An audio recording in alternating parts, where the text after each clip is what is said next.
मिटा दें हसरतों को आपकी, फिर कोई चाहत बाकी ना रहे, और ऐसा दीदार करा दें आपको कि देखना कोई बाकी ना रहे। नमस्कार, जय हिंद। स्वागत करता हूं आपका आपके अपने यूट्यूब चैनल एक्सीलेंस स्टडी पर। देखो, आज हम लोग बात करने वाले हैं जो एसएससी जीडी की क्लास है, क्लास नंबर 2 यानी डे 2 के बारे में आज बात करने वाले हैं। और इसमें हम लोग क्या सीखेंगे? इसमें सीखेंगे हम लोग रियल नंबर्स, यानी कि जो रियल नंबर्स हैं वो क्या होते हैं। हम बता चुके हैं पहली क्लास में कि जो रियल नंबर हैं वो क्या होते हैं। रियल नंबर के बारे में पहली क्लास में हम नंबर का क्लासिफिकेशन कराया था, और उस क्लासिफिकेशन में हमने बताया था कि जो संख्याएं होती हैं वो कितने टाइप की होती हैं। तो उसमें हमने बताया था, थोड़ा समझ लीजिएगा यहाँ पर, उसमें हमने क्या बताया था कि जो संख्याएं होती हैं वो संख्या कौन सी होती है? कॉम्प्लेक्स नंबर होती है। और कॉम्प्लेक्स नंबर से ही कॉम्प्लेक्स नंबर को कुल 2 भागों में बांटा जाता है। एक होता है रियल नंबर और दूसरा क्या होता है? दूसरा होता है इमेजिनरी नंबर। और इमेजिनरी नंबर को हम बता चुके हैं, इमेजिनरी नंबर को बता चुके हैं। रियल नंबर के आज हम लोग फैक्टर जानेंगे। जो डे 1 है उसमें हम इमेजिनरी नंबर की जितने भी डाउट बन सकते थे या जितने उनके सवाल बन सकते थे वो सारे हम करा चुके हैं। अब देखते हैं रियल नंबर्स को कि जो हमारे रियल नंबर्स होते हैं वो क्या होते हैं। तो रियल नंबर को हम लोग जान लेंगे, रियल नंबर क्या होते हैं, और आगे हम लोग अब समझेंगे यहाँ पर कि जो हमारे रियल नंबर्स हैं। देखो, जो रियल नंबर्स होते हैं वो होते कौन कौन से हैं, तो इतना समझिएगा, जो माइनस इन्फिनिटी से लेकर के इन्फिनिटी से प्लस इन्फिनिटी तक। मतलब क्या हुआ कि माइनस के, जैसे माइनस के 100, माइनस के 99, माइनस के 98, माइनस के 97, ये सारी संख्याएं जीरो, फिर आगे आएगा क्या 1 2 3 4 5 6 7 8 9 100 200 500 447 899 1447 10,000 10,555, जितनी भी सारी संख्याएं हैं वो कौन सी संख्याएं होंगी? वो सारी रियल नंबर्स होंगी। कौन सी होंगी? Real number. अब देखो, रियल नंबर है, रियल नंबर को 2 भागों में बांटा गया है। पहला भाग कौन सा हो जाएगा? पहला भाग होगा हमारा इंटीजर्स।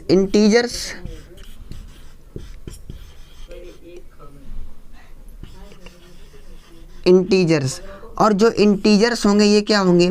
ये होंगे पूर्णांक। कौन से? इन्हें हम लोग पूर्णांक कहेंगे। और जो दूसरे होंगे वो होंगे हमारे डेसिमल। क्या होंगे? Decimal.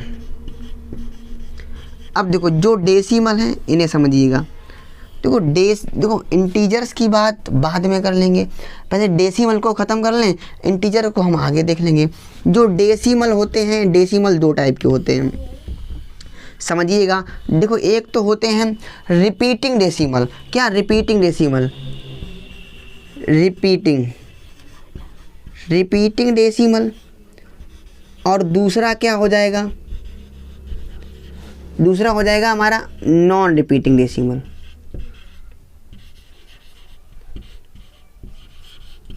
Non repeating decimal. Decimal का मतलब होता है दशमलव संख्याएं, और रिपीटिंग का मतलब क्या होता है? जैसे कि दशमलव समझिएगा 2.32, 0.4198, ये क्या हमारी हो गई? ये दशमलव की संख्याएं हो जाएंगी। और ये हमारे रिपीटिंग जो डेसिमल है वो कौन कौन से हो जाएंगे?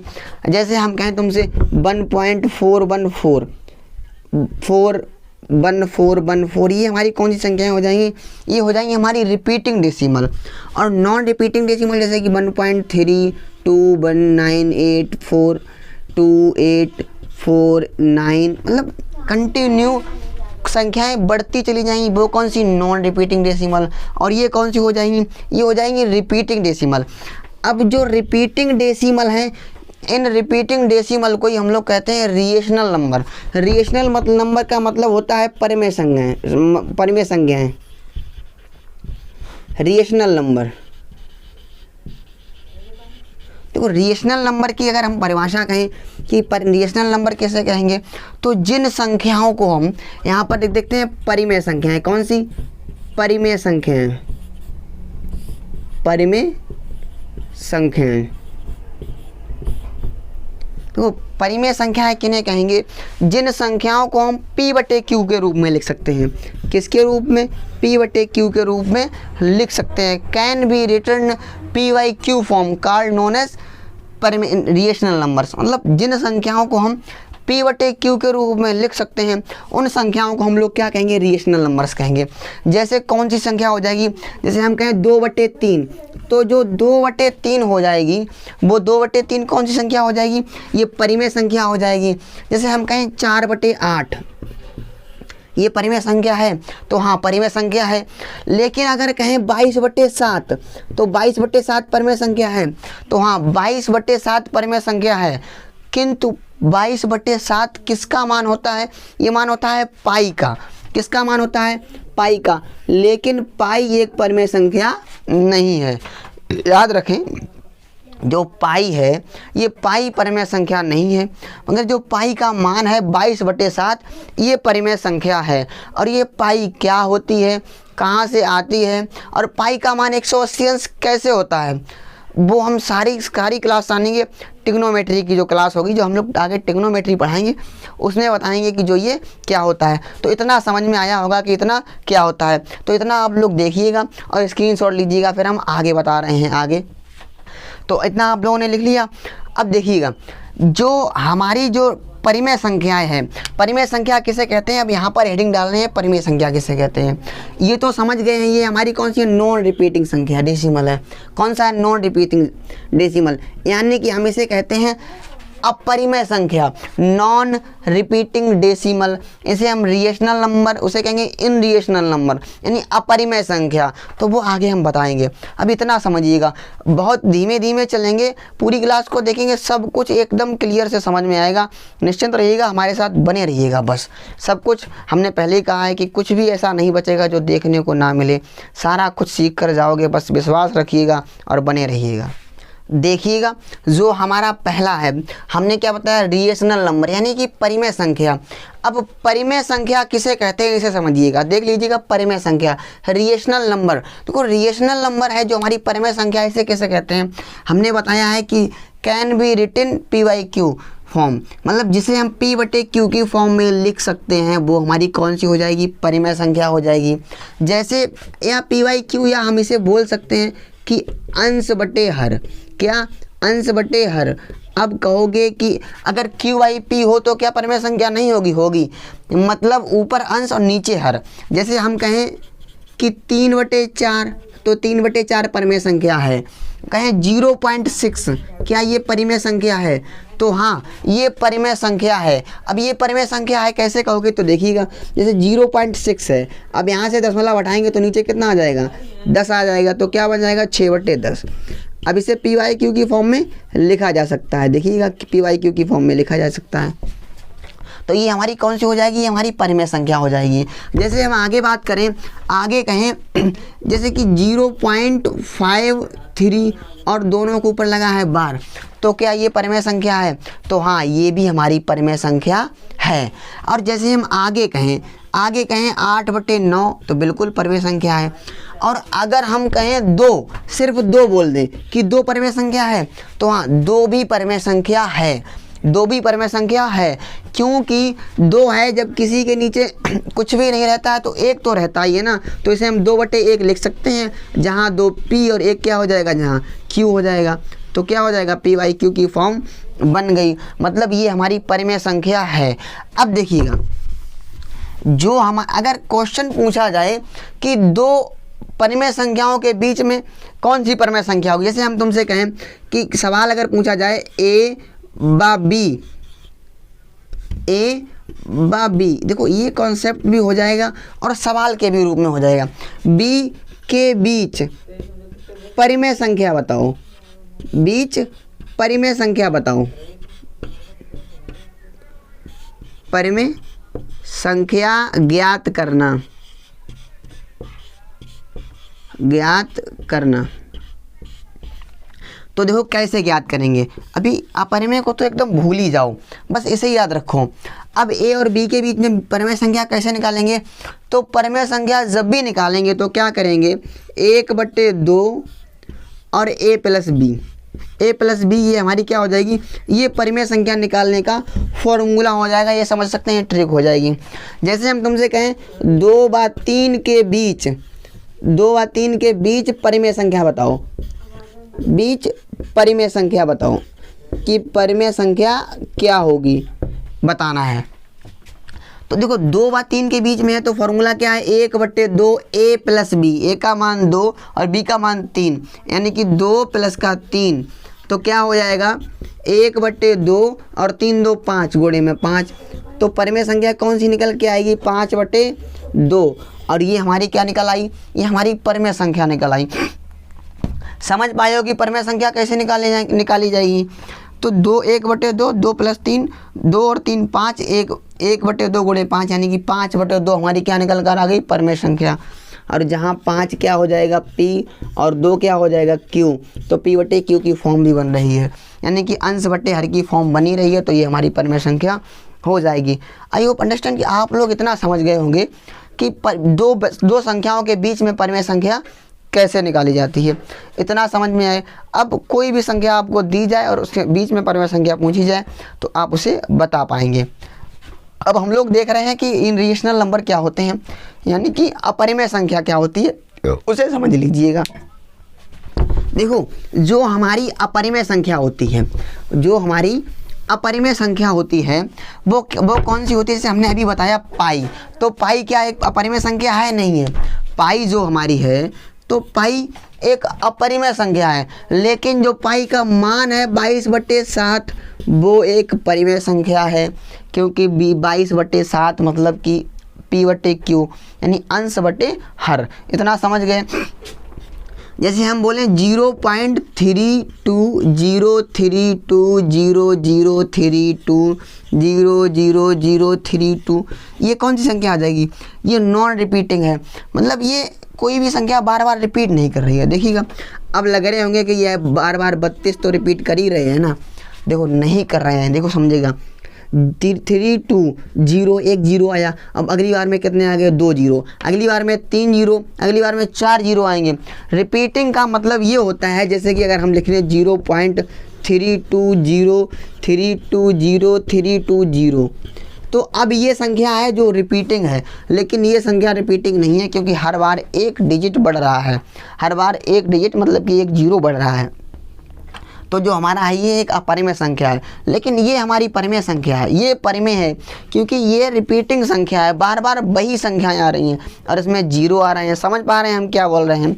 जैसे अगर हम इसमें बोलें एक अगली संख्या लें और इसमें लिखें 1.4234 कंटिन्यू बढ़ते चले जा रहे हैं। देखो 42344 कंटिन्यू एक बढ़ते चले जा रहे हैं। अब बढ़ते चले जा रहे हैं इसका मतलब ये मत समझिएगा कि 42 मिल गया, नहीं, ये भी हमारी नॉन रिपीटिंग संख्या है। अब जब नॉन रिपीटिंग संख्या है इसका मतलब कौन सा है, ये इनरेशनल नंबर से यानी कि अपरिमेय संख्या है।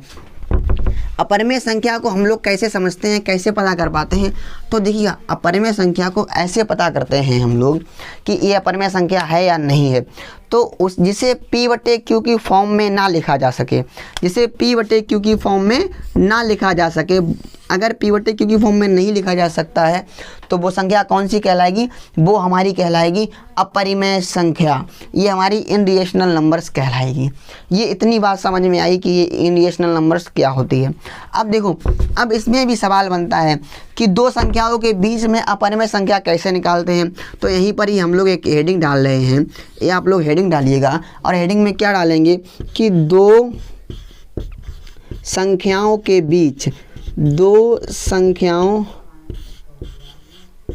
बीच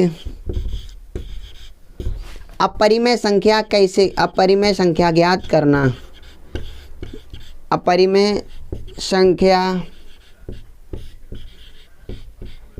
ज्ञात करना। इतना समझ पाए हैं कि जो हेडिंग पड़ेगी वो क्या पड़ेगी, हेडिंग पड़ेगी कि दो संख्याओं के बीच अपरिमेय संख्या ज्ञात करना। तो हम बोल रहे हैं कहीं कहीं पर लाइट लग रही होगी, यहाँ पर लाइट लग रही है और आगे यहाँ लाइट लग रही है, तो हम ये सारा बोल दे रहे हैं। समझ में आना चाहिए कि क्या लिखा है और क्या नहीं लिखा है, समझ में आप लोगों को आना चाहिए। तो दो संख्याओं के बीच अपरिमेय संख्या ज्ञात करना है तो कैसे ज्ञात करेंगे। जैसे कि मान लीजिए अगर हम वही सवाल ले लें, बोलें कि 2 व 3 के बीच में, 3 के बीच अपरिमेय संख्या बताओ, इनरेशनल नंबर्स बताओ। इनरेशनल नंबर्स क्या हो जाएगा बताओ। तो देखो जब ऐसे निकालते हैं तो क्या इसका फॉर्मूला होता है, इसका फॉर्मूला होता है under root A B, under root A B. अब अंडर रूट ए बी का मतलब है 2 और 3, जहाँ पर 2 क्या है ए है और जहाँ पर 3 क्या है बी है, 3 क्या है बी है। तो ये हमारा एक सवाल हो गया कि सवाल क्या हो गया है, सवाल हो गया है 2 व 3 के बीच क्या बताना है हमें, इरेशनल नंबर्स यानी कि अपरिमेय संख्या बतानी है। अंडर रूट ए बी, तो अंडर रूट ए का मान है 2 और बी का मान है 3, यानी कि जो अपरिमेय संख्या निकलेगी वो कितना निकलेगी, रूट 6। कितनी निकलेगी, रूट 6। यही हमारा क्या हो जाएगा, आंसर हो जाएगा। 2 और 3 के बीच में अगर एक अपरिमेय संख्या पूछी जाएगी तो रूट ए बी मतलब कि 2 गुणे 3, 2 3 6, तो हमारा उत्तर कितना आ जाएगा, 6 आ जाएगा। लेकिन अगर हम ये बोलें कि 4 व 4 के बीच अपरिमेय संख्या बताओ, क्या बताओ, अपरिमेय संख्या बताओ, तो एक चीज़ ध्यान दीजिएगा, 4 व 4 के बीच अपरिमेय संख्या बतानी है तो क्या कहोगे, 4 मल्टीप्लाई में 4। अब 4 चौको कितना हो जाएगा, 16, स्क्वायर रूट में 16, और 16 का स्क्वायर कितना होता है, 16 किसका स्क्वायर रूट होता है, 4 का होता है, यानी कितना आएगा, 4। अब क्या कहोगे, 4 अपरिमेय संख्या है या नहीं है, तो हम लोग क्या कहेंगे, 4 अपरिमेय संख्या नहीं है, 4 एक परिमेय संख्या है। अतः 4 व 4 के बीच में कोई भी एक ऐसी संख्या नहीं होगी जो अपरिमेय संख्या हो। कौन सी हो, जो अपरिमेय संख्या हो। लेकिन कंडीशन जब दी जाएगी तब उसकी बात अलग है। लेकिन अगर ये दिया है तो ये आंसर, ये अपरिमेय संख्या नहीं होगी क्योंकि ये परिमेय संख्या है। तो याद रखिएगा, जिसका हम स्क्वायर निकाल सकते हैं उसके बीच में कोई संख्या निकाल ही नहीं सकते हैं। समझ पाए हम क्या, हम बोले 4 व 4 के बीच में, अरे 4 एक खुद एक संख्या है, 4 एक खुद एक संख्या है, तो क्या 4 और 4 के भी हम कहें, हम और हमारे बीच में, मतलब क्या हम ही अकेले हैं ना, तो हमारे बीच में तो कुछ निकलेगा नहीं। कोई एक संख्या को 2 बार दर्शाया जाए तो वही संख्या प्राप्त हो जाएगी, वही संख्या हम लोगों को प्राप्त हो जाएगी। इसका मतलब है कि कोई भी एक संख्या के बीच में हम लोग अपरिमेय संख्या नहीं बता सकते हैं। मतलब अगर कोई एक संख्या दी जाए तो हम दूसरी संख्या नहीं बता पाएंगे। इतना बात समझ में आए हैं, इतनी बात समझ में आई है, हमने क्या बोला है, इतनी समझ में आई है हम क्या बोले हैं। तो इतने का आप स्क्रीनशॉट लीजिएगा या मेरे साथ नोट करते रहिएगा। वादा हमारा है, कोर्स आपका कंप्लीट होगा, सारे सवाल लगेंगे, कोई सवाल नहीं होगा जो ना लगे। आप चाहे किसी की भी तैयारी कर रहे हो, देखो टारगेट है एसएससी जीडी का जो रिसेंटली में पेपर होने वाला है। देखो हम पहले ही बता चुके हैं, हमने भी निकाला है और आपका भी निकलेगा, हमने भी निकाला है तो आपका भी निकलेगा। बस भरोसा रखिएगा और हमारे साथ बने रहिएगा, सारा कुछ होगा। अब देखते हैं आगे। अब देखो रिपीटिंग और नॉन रिपीटिंग हो चुके हैं, अब हम लोग समझते हैं कि इंटीजर्स को क्या होंगे। आज जितने भी नंबर होंगे सारे नंबरों को हम लोग पढ़ लेंगे, फिर कल से हम लोग सवाल लगाएंगे और कल जो हम लोग जैसे जैसे बढ़ते जाएंगे आगे सवाल लगाते जाएंगे। तो देखिएगा, बने रहिएगा। जैसे बात कर रहे हैं इंटीजर्स की, तो इंटीजर्स क्या होते हैं ये समझिएगा। इंटीजर्स हमने बताए हैं कि देखो इंटीजर्स क्या होते हैं, सारे पॉजिटिव और नेगेटिव जो नंबर्स होते हैं वो सारे इंटीजर्स होते हैं। जो सारे पॉजिटिव और नेगेटिव नंबर्स होते हैं वो सारे इंटीजर्स होते हैं। जैसे हम बात करें कि हम बोलें ऑल नंबर इज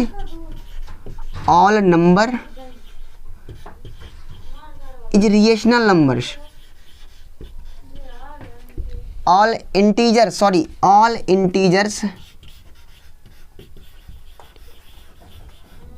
देखो all integers is relational number, मतलब सारे जो इंटीजर्स हैं वो कौन है, वो सारी इंटीजर्स परिमेय संख्याएं हैं।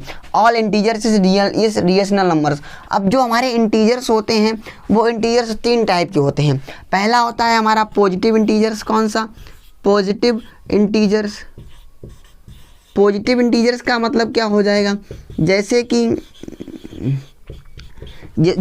प्लस का 1, प्लस का 2, प्लस का 3, ऐसे ही प्लस का 4 डॉट डॉट डॉट कहाँ तक जाएगा, इन्फिनिटी तक चला जाएगा। ये हमारे क्या हो जाएंगे, पॉजिटिव इंटीजर्स। अगला जो हमारा हो जाएगा वो हो जाएगा नेगेटिव इंटीजर। नेगेटिव इंटीजर मतलब ऋणात्मक इंटीजर्स। नेगेटिव इंटीजर जैसे कि -1, -2, -3, -4, -5, माइनस डॉट डॉट, ये सारी संख्याएं कौन सी हो जाएंगी, ये सब हो जाएंगे नेगेटिव इंटीजर्स। अगर हम बात करें तीसरा कौन सा हो जाएगा, पॉजिटिव नेगेटिव, क्या छूटा है, जीरो छूट गया, क्या छूटा है, जीरो। तो एक हमारा क्या होता है, जीरो। जी हाँ, जो हमारा जीरो होता है, जो जीरो यानी कि जो शून्य की बात करें तो जो हमारा शून्य होता है वो क्या होता है, हमारा एक इंटीजर्स होता है, एक पूर्णांक होता है। तो जीरो हमारा क्या है, एक इंटीजर्स है। आगे और समझेंगे कि हमारा जीरो क्या है, अभी इतना समझ लीजिएगा कितना क्या है, समझ रहे हैं।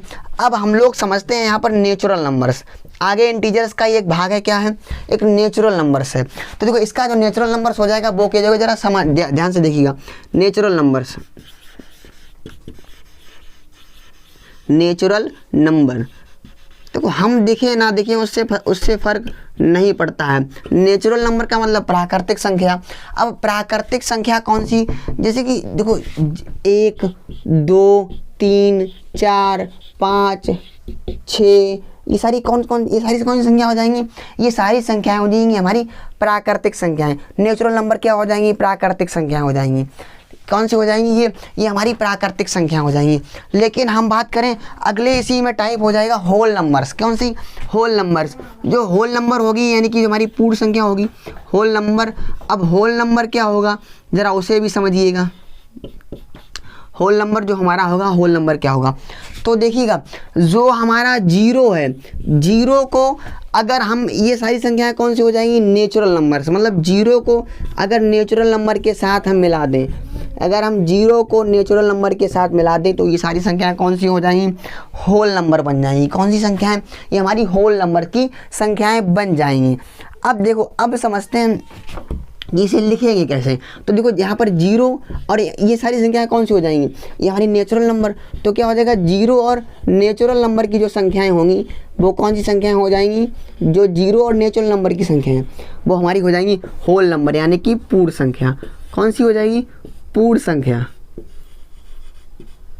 समझ पाए हैं कि पूर्ण संख्या किसे कहते हैं, इतना समझ पाए हैं। अब हम लोग समझते हैं कि पूर्णांकों का अन्य क्लासिफिकेशन क्या होता है। पूर्णांकों का अन्य क्लासिफिकेशन, आज नंबर्स को पूरा ख़त्म करना है। एक बार इसका स्क्रीनशॉट ले लें, और अगर स्क्रीनशॉट ना लें तो मेरा मानना है आप लोग नोट करते रहिएगा, नोट करते रहिएगा। तो अब देखते हैं हम लोग पूर्णांकों का अन्य क्लासिफिकेशन, इसे हम रफ कर रहे हैं। हम लोग समझते हैं कि इंटीजर्स का, पूर्णांकों का अन्य क्लासिफिकेशन, जो हमारे इंटीजर्स हैं उनका अन्य क्लासिफिकेशन क्या होगा उसे समझिएगा। तो जो हमारे पूर्णांक हैं इनका जो अगला क्लासिफिकेशन होगा तो इसमें पहला होगा क्या, इवन नंबर्स। कौन सा हो जाएगा, इवन नंबर। इवन नंबर का मतलब क्या हो जाएगा, इवन नंबर का हिंदी में हो जाएगा सम संख्याएं। कौन सी संख्याएं, सम संख्याएं। देखो सम संख्या किसे कहेंगे, तो देखिएगा वे संख्याएं जो दो से डिविजिबल हों, जो वे संख्याएं जो दो से डिविजिबल हों। Number is divisible by 2, number is divisible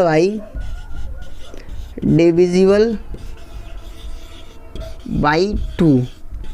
मतलब क्या है कि जो संख्याएं दो से विभाजित होंगी, जो संख्याएं दो से विभाजित होंगी वो संख्याएं कौन सी कहलाएंगी, इवन नंबर्स। जैसे कि हम बात करें कि 2 4 6 8 10 12 डॉट डॉट डॉट डॉट, ये हमारी कौन सी संख्या हो जाएंगी, ये हमारी कौन सी संख्या हो जाएंगी, ये हमारी इवन नंबर्स हो जाएंगी। कौन सी हो जाएंगी, इवन नंबर्स, यानी कि सम संख्याएं।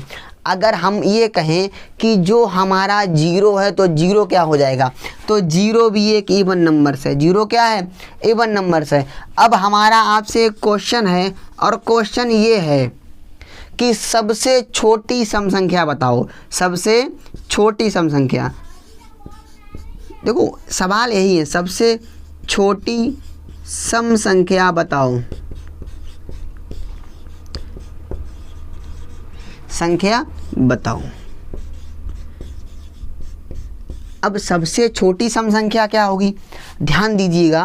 देखो सवालों को ऐसे ही फंसाया जाता है। अब कहोगे सबसे छोटी सम संख्या क्या कहोगे, जीरो। अगर जीरो नहीं कहोगे तो 2 कह दोगे, मतलब या तो जीरो होगी या क्या हो जाएगी, या 2 हो जाएगी। तो मेरी एक बात ध्यान से समझिएगा, हमने सबसे छोटी संख्या बताई है, ना कि ये बताइए कि सबसे छोटी निगेटिव ऋणात्मक संख्या या धनात्मक संख्या, नहीं बताया ना। क्योंकि जीरो के इधर कौन सी संख्या होंगी, माइनस का 2, माइनस का 4, ऐसे जाते जाते कहाँ तक जाएंगे, माइनस का इन्फिनिटी तक। कहाँ तक, माइनस के इन्फिनिटी तक जाएंगे। तो यदि हम यहाँ पर बोलते कि सबसे छोटी धनात्मक संख्या बताओ, तब तो जीरो बताते। अगर हम बोल दें कि सबसे छोटी ऋणात्मक संख्या बताओ, सबसे छोटी ऋणात्मक संख्या, तो फिर बताने का कोई ऑप्शन ही नहीं है, क्योंकि सबसे छोटी ऋणात्मक संख्या कौन सी हो जाएगी, सबसे छोटी ऋणात्मक संख्या। आप लोग समझ पा रहे हैं, इन्फिनिटी का तो कोई मतलब ही नहीं है।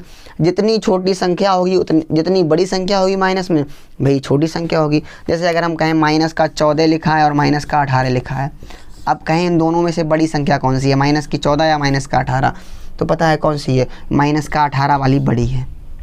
माइनस का 18 वाली बड़ी है और माइनस के 14 वाली बड़ी है और माइनस की 18 वाली कैसी है, छोटी है। माइनस के 18 वाली छोटी और माइनस के 14 वाली बड़ी है। ये हमारी माइनस की संख्या छोटी और बड़ी पहचानने का तरीका है। तो समझ में आए सबसे छोटी सम संख्या कौन सी है, ऐसे नहीं बता पाएंगे जब तक हमें उसमें कुछ बताया नहीं गया होगा। तो समझ रहे हैं। अब जीरो सम संख्या कैसे है, इसकी भी कुछ प्रॉपर्टी है, इसकी भी कुछ क्या है, प्रॉपर्टी है। तो हम लोग अब हेडिंग लगाएंगे कि जीरो की प्रॉपर्टी। अब ये कहेंगे कौन सी प्रॉपर्टी है, तो देखो कुछ गणतज्ञ लोग बोल देते हैं, कुछ लोग बोल देते हैं कि नहीं zero is not even numbers. भाई क्यों नहीं है, जीरो इवन नंबर है। अब कैसे समझते हैं, देखिएगा, देखो यदि किसी सम को हम सम के साथ जोड़ते हैं, यदि सम को सम के साथ जोड़ते हैं तो हमें क्या मिलता है, एक हमें सम मिलता है, क्या मिलता है, इवन मिलता है। देखो 4 2 क्या हो जाएगा, 6 हो जाएगा। लेकिन यदि हम किसी सम को कोई विषम संख्या के साथ जोड़ते हैं, जैसे 3 के साथ जोड़ दिया, तो हमें क्या मिल जाएगा, ये हमें ऑड मिल जाएगा। क्या मिल जाएगा, ऑड संख्या मिल जाएगी। क्या मिल जाएगी, ऑड। और अगर हम किसी भी ऑड में से, इवन में से यदि हम इवन को घटा देंगे तो हमें क्या मिल जाएगा, इवन मिल जाएगा। क्या मिल गया, इवन। और यदि हम किसी भी ऑड में से, जैसे मान ली ऑड में से क्या हमने घटा दिया, ऑड में से हमने इवन को घटा दिया, तो हमें क्या मिल जाएगा, तो हमें ऑड मिल जाएगा। क्या मिल, ये इसकी प्रॉपर्टी है। अब देखो यहाँ पर जीरो रखकर देख लीजिएगा, सारी प्रॉपर्टी सेटिस्फाइड कर जाएंगी। जैसे 2 और 4 अगर हम इवन जोड़ेंगे तो इवन आएगा। जैसे मान लिया 2 को 0 अगर लिख देते तो 0 और 4 क्या आएगा, 4 आएगा, मतलब कि इवन संख्या हो जाएगी। अब यहाँ पर 0 लिख देते तो 0 और 3 क्या आ जाएगा, 3 आ जाता, मतलब कि ऑड संख्या आ जाती। अगर है 3 यहाँ पर 3 तो विषम है, तो ये सम हो जाएगा, तो प्रॉपर्टी गलत हो जाएगी। समझे ना, तो 0 क्या हो जाएगा, 0 इज अ इवन नंबर। 4 में से 2 जाएगा तो क्या बच जाएगा, इवन बच जाएगा, यानी कि सम बच जाएगा, यानी कि 6 में से 2 जाएगा तो इवन, यानी कि सम में से सम घटाओगे तो सम आएगा। अब देख लीजिएगा, अगर हम 0 में से 2 को घटाएंगे तो क्या आएगा, माइनस का 2 आएगा, है तो इवन नंबर। अब 6 में से 2 यानी 6 में से 0 को घटा देंगे तब भी इवन आ जाएगा। 6 में से अगर 0 को घटाएंगे तो इवन आ जाएगा ना, तो ये हमारी कौन सी संख्या होगी, इवन नंबर हो जाएगी। अब हम 7 में से इवन को घटाएं तो हमारा ऑड आ जाएगा। अब मान लिया यहाँ पर 7 की जगह पर लिखे हैं 11, अब 11 में से 0 घटाओगे तो क्या आ जाएगा, यहाँ पर 11 आ जाएगा। और 11 क्या है, 11 हमारी ऑड संख्या है। प्रॉपर्टी सारी सेटिस्फाइड कर रही हैं। इस तरह से हम लोग कह सकते हैं कि 0 इज अ इवन नंबर। समझ पाए हैं कि प्रॉपर्टी कैसे सेटिस्फाइड कर पाएंगे, कैसे समझ पाएंगे हम लोग कि अब कैसे सामने वाले को समझा पाएंगे कि जो हमारा 0 है वो सम है या नहीं है। जो लोग बहस कर देते हैं उनके लिए सारा छोटा सा सवाल था। देखो अभी टाइम लगेगा और जैसे जैसे ये सारा धीरे धीरे मैनेज होगा तो उसके बाद टाइम लगने की कोई ज़रूरत नहीं है। आपका सारा सिलेबस जल्दी से जल्दी कंप्लीट होता चला जाएगा, बस देखते रहिएगा। अब आगे बढ़ते हैं। इवन के बाद आएगा अगला ऑड नंबर्स। ऑड नंबर क्या होते हैं उसे देख लीजिएगा, इसे देख लीजिएगा।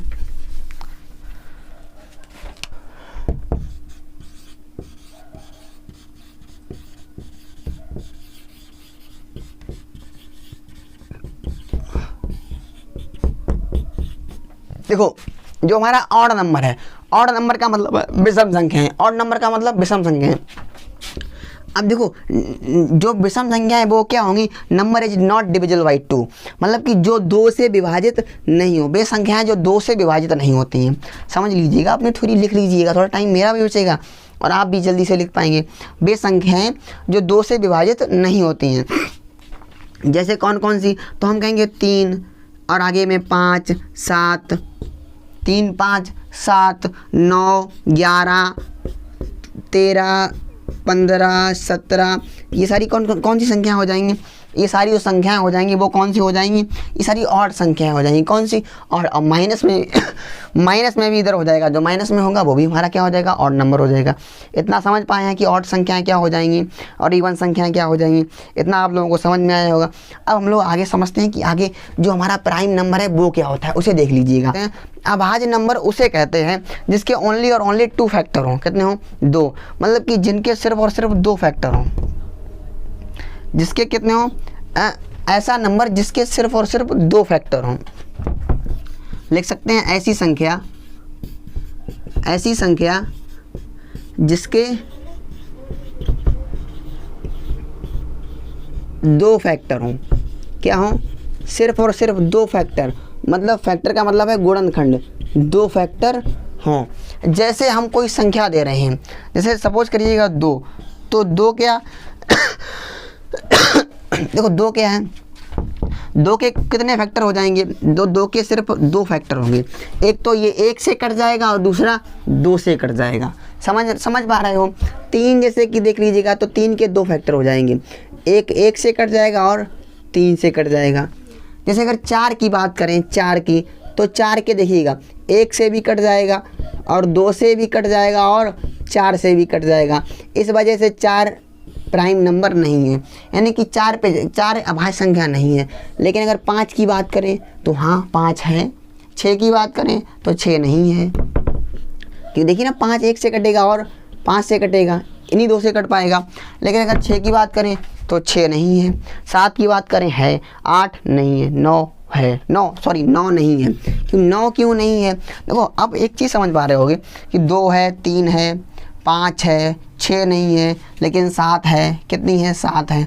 ये मत देखना कि विषम संख्याएं हो जाएंगी, क्योंकि विषम संख्या है हमारे पास 9, और देखिएगा 9 1 से कटेगी, 9 3 से कटेगी, और तो और 9 से भी कटेगी, यानी इसके कितने फैक्टर हो गए? 2 से अधिक फैक्टर हो गए। इसलिए 9 हमारी प्राइम संख्या नहीं होगी, यानी कि 9 अभाज्य संख्या नहीं होगी। अभाज्य संख्या समझ में आई कि ऐसी संख्या जिसके सिर्फ और सिर्फ 2 फैक्टर हों, ओनली और ओनली 2 फैक्टर्स हों, तो वो होंगी हमारी प्राइम नंबर्स। अब प्राइम नंबर समझ में आ गई। अब प्राइम नंबर समझ में आ गई तो बस प्राइम नंबर्स को हम लोग यहाँ पर नोट कर ले रहे हैं कि कौन सा हो जाएगा। तो कौन सा हो जाएगा? 2 3 5 7, 9 नहीं होगा, 11 हो जाएगा, 13, 15 भी नहीं होगा, क्योंकि 15 3 से कटेगा, 1 से कटेगा, 5 से कटेगा और 15 से भी कटेगा।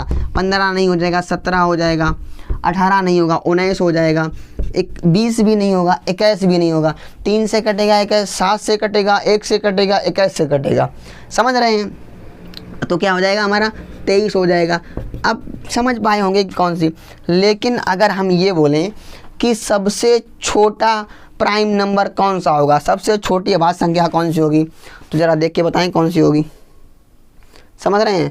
माइनस में भी इसकी संख्याएं आ जाएंगी, इसकी संख्याएं माइनस में भी आ जाएंगी, तो ना बता पाएंगे। लेकिन अगर कहें कि सम संख्या कौन सी होगी, कि सम अभाज्य संख्या कौन सी होगी, तो सम अभाज्य संख्या कौन सी है? सिर्फ और सिर्फ 2 है। सम और अभाज्य संख्या कौन सी है? सिर्फ और सिर्फ 2। सम अभाज्य संख्या सिर्फ और सिर्फ 2 ही होगी। 2 के बाद इसमें ऐसी कोई भी संख्या नहीं होगी जो 2 से डिविजिबल हो। जो 2 से डिविजिबल सिर्फ 2 ही होगी, क्योंकि 2 का फैक्टर 1 है और 1 के बाद कितना है? स्वयं 2 है। इतना समझ पाए हैं? तो इतना एक बार नोट करिएगा, उसके बाद हम आगे चलते हैं। देखिएगा, आप समझते हैं हम लोग कंपोजिट नंबर। कंपोजिट नंबर का मतलब होता है भाज्य संख्या। भाज्य संख्या उसे कहते हैं जिसके 2 फैक्टर तो हों लेकिन 2 से ज़्यादा भी हों, जिनके फैक्टर 2 से ज़्यादा हों। तो हम इसे क्या लिखेंगे? इसे हम लोग लिख सकते हैं कि नंबर हैविंग, लिखिएगा number having more than 2 factor. क्या हो जाएगा? Number having more than 2 factor. इसका मतलब कि ऐसी संख्याएं जिनके 2 से ज़्यादा फैक्टर हों, जिनके 2 से ज़्यादा फैक्टर हों। अभी हमने प्राइम नंबर में क्या बताया था? प्राइम नंबर में बताया था कि जिसके सिर्फ और सिर्फ 2 फैक्टर हों। अब 2 फैक्टर वो प्राइम में कौन कौन से हो जाएंगे? 2 फैक्टर कौन से हो जाएंगे? जैसे कि एक तो हो जाएगा इसका फैक्टर 1, और दूसरा कौन सा हो जाएगा? दूसरा हो जाएगा इटसेल्फ। कौन सा? इटसेल्फ का मतलब क्या बताया हमने, मतलब इटसेल्फ का स्वयं वो संख्या ही जो संख्या है वही संख्या फैक्टर हो जाएगी। जैसे अगर हम बात करें 23 का, तो 23 का एक तो एक फैक्टर हो जाएगा, दूसरा स्वयं 23 हो जाएगा, समझे हैं। तो प्राइम नंबर कैसे कहेंगे, जिसका एक और इटसेल्फ दोनों हो, समझ पाए हो। आगे देखते हैं, आगे composite number having more than 2 factor, number having more than 2 factor, समझिएगा। कब भाज्य संख्या, जैसे कि हम बहुत बात करें 2 तो 2 होगी, 2 नहीं होगी 2।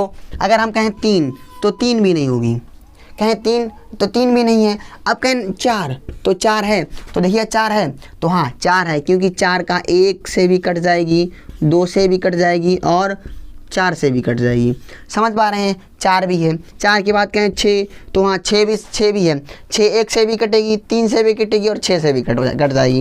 कहें 8 तो 8 है, कहें 9 भी है, कहें 10 बिल्कुल, 11 नहीं है लेकिन 12 है, 13 नहीं है, 14 है, 14 के बाद 15 भी है, समझे हैं। ये सारी कौन सी संख्याएं हो जाएंगी, ये सारी हमारी जो संख्याएं हो जाएंगी वो हो जाएंगी भाज्य संख्याएं। लेकिन हम कहें कि 2 3 नहीं है। अब हमारा सवाल है कि सबसे छोटी भाज्य संख्या तो 4 हो जाएगी, और हम कहें सबसे छोटी भाज्य विषम संख्या बताओ तो कितनी हो जाएगी, 9। सबसे छोटी भाज्य विषम संख्या तो वो हो जाएगी हमारे पास 9। समझ पा रहे हैं कि क्या बताया हमने, क्या हो जाएगा इतना समझ गए हो ना। अब आगे बढ़ते हैं, नहीं आगे नहीं, अभी आगे इसमें देखते हैं आगे क्या है। तो आगे हम समझते हैं, जैसे इसी में 1 से 50 तक, कितना 1 से कुछ अच्छा बता रहे हैं, 1 से 50 तक जो प्राइम नंबर होंगे, क्या होंगे प्राइम नंबर, वो कितने होंगे, 1 से 50 तक जो प्राइम नंबर होंगे वो होंगे 15। कितने होंगे, 15। और हम कहें कि 50 से 100 तक, 50 से 100 तक प्राइम नंबर कितने हो जाएंगे, 50 से 100 तक प्राइम नंबर। तो 50 से 100 तक जो प्राइम नंबर होंगे वो कितने हो जाएंगे, 10। कितने हो जाएंगे, 10। तो 1 से 50 तक प्राइम नंबर 15 और 1 से 100 तक प्राइम नंबर कितने हो जाएंगे, 10। और हम ये कहें कि अब 1 से बताओ, 1 से 100 तक, 1 से 100 तक प्राइम नंबर कितने हो जाएंगे। तो 1 से 100 तक जो प्राइम नंबर होंगे वो हो जाएंगे, इन्हें जोड़ लेंगे, 15 और 10 कितना हो जाएगा, 25। 15 और 10 कितना हो जाएगा, 25। इतना समझ में आया है कितना हो जाएगा या नहीं हो जाएगा, इतना समझ पाए हैं। लेकिन अगर हम कहें कि वन क्या होगा, तो देखिएगा जो वन है हमारा, वन यहाँ पर लिख दे रहे हैं, वन हो जाएगा ईच नाइदर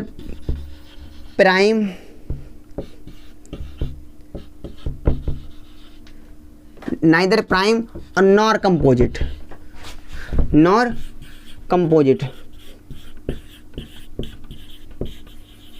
इसका मतलब सर ये क्या लिख दिया है, इसका मतलब है जो हमारा एक है, एक ना तो हमारा प्राइम नंबर है और ना ही हमारा भाज्य संख्या है, यानी कि ना ही प्राइम अभाज्य संख्या, ना ही एक अभाज्य संख्या है और ना ही भाज्य संख्या है। इतना समझ पाए हैं कि one is neither prime number nor composite number. समझ में आया क्या हो जाएगा, इतना तो समझ पाए हैं। अब देखो आगे बढ़ते हैं कि आगे हम लोगों का क्या हो जाएगा। देखिएगा यहाँ पर है रिलेटिविटी प्राइम नंबर्स, यानी कि आपेक्षिक अभाज्य संख्याएं। अब आपेक्षिक अभाज्य संख्याएं किसे कहेंगे, इसे समझिएगा। देखो आपेक्षिक अभाज्य संख्याएं उन्हें कहेंगे जिनका HCF 1 होता है। जिनका HCF कितना होगा, 1 होगा, मतलब 2 संख्याएं होंगी और इनका HCF कितना होगा, 1 होगा। जैसे कौन कौन सी हो जाएंगी, जैसे कि 3 और 5 हो जाएगी। कौन कौन सी, 3 और 5। अब इनका जो वो होगा HCF होगा वो कितना होगा, 1 हो जाएगा। जैसे 9 और 25 हो जाएगा, 9 और 25। ये हमारी कौन सी संख्याएं हैं, ये हमारी कौन सी हो जाएंगी, ये हमारी हो जाएंगी आपेक्षिक अभाज्य संख्याएं। आपेक्षिक अभाज्य संख्याएं। अब हम लोग आगे समझते हैं आगे कौन सी संख्या हो जाएगी। इसे देखिएगा, हो जाएगा को प्राइम नंबर। देखो को प्राइम नंबर क्या होता है, को प्राइम नंबर, तो को प्राइम नंबर क्या होता है, तो को प्राइम नंबर का मतलब होता है सह अभाज्य संख्या। कौन सी होती है, सह अभाज्य संख्या। तो थोड़ा बड़ा बड़ा लिख रहे हैं तो मिटाना ही पड़ रहा है। बड़ा बड़ा इसलिए लिख रहे हैं कि आप लोगों को दिखने लगे, लेकिन इस लाइट की वजह से दिख भी नहीं पा रहा होगा आप लोगों को। कोई बात नहीं, यहाँ पर क्या लिखा है, सह अभाज्य संख्या है। लाइट की हम व्यवस्था कर देंगे। सह अभाज्य संख्या को प्राइम नंबर, इसका मतलब क्या होता है कि दो संख्याएं ऐसी हों जो साथ साथ हो, जिनका फैक्टर साथ, जैसे कि देखिएगा set of two prime number. क्या इसका मतलब क्या हो जाएगा, set of two prime number, set of two prime number. इस जैसे कि बात करें 2 और 3, 2 और 3 कौन सी साथ साथ में है, आगे 5 और 7, ये हमारी कौन सी हो जाएंगी, ये जो हमारी साथ साथ वाली संख्याएं हो जाएंगी वो कौन सी हो जाएंगी, ये हमारी हो जाएंगी ट्विन प्राइम नंबर। कौन सी हो जाएंगी, ट्विन प्राइम नंबर। 5 और 7 सॉरी को प्राइम नंबर, ये हमारी कौन सी हो जाएंगी, को प्राइम नंबर्स। को प्राइम नंबर्स ये हमारी संख्या हो जाएंगी 2 और 3, 5 और 7 को प्राइम नंबर। मतलब set of two prime numbers यानी कि सहभाज्य संख्याएं को प्राइम नंबर्स। को प्राइम नंबर समझ में आया है। अब एक और समझ लीजिएगा, परफेक्ट नंबर किसे कहते हैं। देखो परफेक्ट नंबर क्या,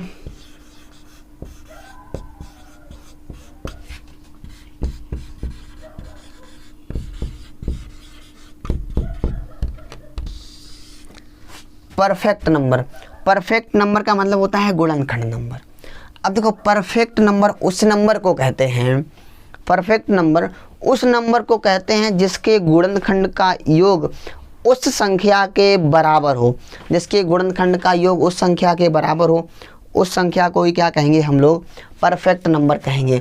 जैसे कि समझिएगा, जैसे अगर हम कहें तुमसे 6, क्या कहें 6, तो जो 6 हमारी है, तो देखो 6 के गुणनखंड कितना हो जाएगा, 6 का जब गुणनखंड करेंगे तो 1 और 2 और हो जाएगा 3, और कितना हो जाएगा 3, और एक और होगा 6 होगा, एक कितना होगा 6 होगा।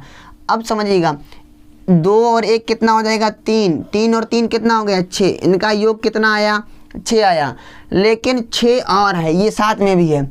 अब जो ये वाला 6 है ना, ये वाला 6, इस 6 को नहीं लेंगे, मतलब संख्या के स्वयं को छोड़कर जो बाकी के नंबर आएंगे वो हमारा क्या हो जाएगा, वो हमारी प्राइम नंबर्स हो जाएंगे, सॉरी वो हमारी परफेक्ट नंबर हो जाएगा। कौन सा हो जाएगा, परफेक्ट नंबर हो जाएगा। इतना समझ पा रहे हैं कि परफेक्ट संख्या, परफेक्ट नंबर किसे कहेंगे। जैसे 8 को करके देख लें, तो 8 को जब करके देखेंगे तो 1 से कटेगा, 2 से कटेगा, 4 से कटेगा और कटेगा 8 से। अब 8 को तो लेना नहीं है, 4 2 6 1 7, तो 8 हमारा परफेक्ट नंबर नहीं है। समझ में आया है कि परफेक्ट नंबर किसे कहेंगे। इसी तरह से हम लोग आगे निकालेंगे। 21 को निकाल कर देख ले रहे हैं।